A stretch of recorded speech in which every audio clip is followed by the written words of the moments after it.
네, 미국에서 도널드 트럼프 행정부 출범 이후 첫 선거가 열렸습니다. 공화당이 완패했습니다. 트럼프 대통령이 잔뜩 불편한 심기를 드러냈다고 하는데 자세한 내용 국제부 연결해서 알아보겠습니다. 장효인 기자.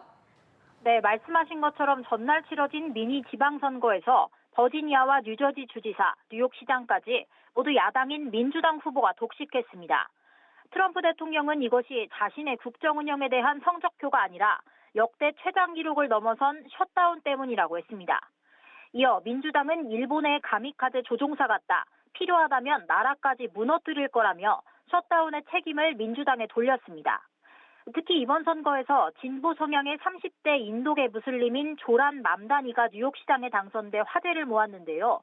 트럼프 대통령 날선 반응을 보였습니다. Our opponents are hell-bent on turning America into a communist Cuba or socialist Venezuela. After last night's results, the decision facing all Americans could not be more clear. We have a choice between communism and common sense. 한편 맘다니 뉴욕시장 당선인은 뉴욕 출신인 트럼프 대통령을 겨냥해 한판 대결을 예고했습니다. If anyone can show a nation betrayed by Donald Trump how to defeat him, it is the city that gave rise to him. So Donald Trump, since I know you're watching, I have 4 words for you. Turn the volume up. 앞서 트럼프 대통령은 맘다니가 당선되면 뉴욕시에 대한 연방지원금을 끊을 수도 있다고 위협해왔습니다.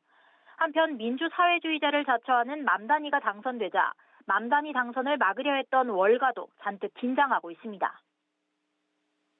네, 이런 가운데 미국이 대륙간 탄도미사일 ICBM 시험 발사를 했습니다. 이번 발사가 트럼프 대통령이 예고했던 핵무기 실험일까요? 네, 미군은 현지 시간 5일 캘리포니아주 반덴버그 우주군 기지에서 실탄두를 장착하지 않은 ICBM 미니트맨 3를 시험 발사했습니다.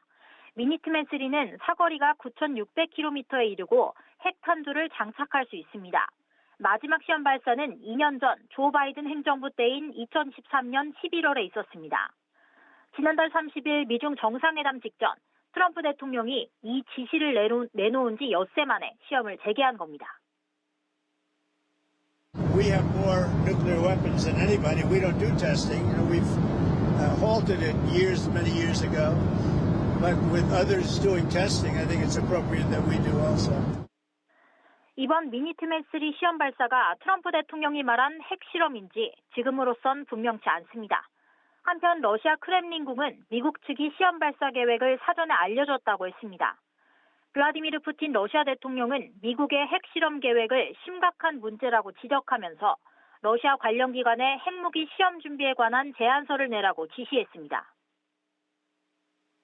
Россия всегда неукоснительно придерживалась и придерживается обязательств по договору о всеобъемлющем запрещении ядерных испытаний и планов в случае, если Соединенные Штаты либо другие государства, участники соответствующего договора, проведут такие испытания, то и Россия тоже должна будет соответствующим образом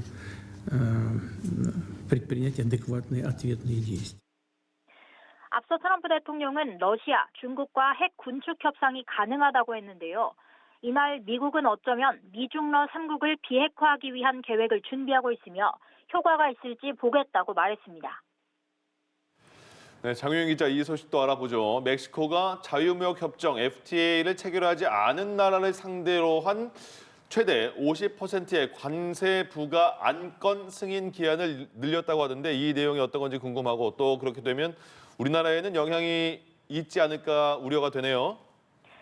네, 멕시코 의회가 FTA 미체결국을 상대로 한 행정부의 최대 50% 관세 부과한 승인 기한을 2027년까지로 연장했습니다.